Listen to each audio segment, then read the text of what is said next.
আসসালামু আলাইকুম, সবাই কেমন আছেন? আশা করি সবাই অনেক অনেক ভালো আছেন। আমি আপনাদের অনেক অনেক ভালো আছি। আজকে আমাদের কাজ চলতেছে 2 নম্বর ফ্লোর, উপরে যে টয়লেট আছে, টয়লেটের নিচের তলা তলা আমাদেরকে সাববিয়া দিতেছি।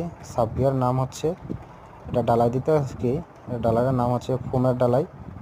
এটা মিশিংয়ে দেয়, কারণ আমরা টাইলস মাইস লাগাইলেছিলাম। লাগানোর পরে তারপরে টাইলসের উপরে ডালাই দেওয়া সম্ভব না, আর মাল খায়, প্রচুর মাল খায়।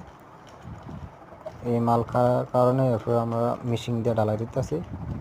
আপনারা দেখেন যে আমি ফার্স্ট এরকম ফোম ডালাই দেখছি, আর আমি এরকম কোনো সময় দেখছি না।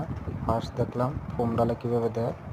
এটা হচ্ছে পুরো একটা হাম্মাম, মানে টয়লেট আর কি, বিশাল বড়, মানে 4টা টয়লেটের হাম্মাম মিলাইয়া একটা হাম্মাম। কীরকম ভিডিওটা হয়েছে অবশ্যই কমেন্ট করে জানাবেন।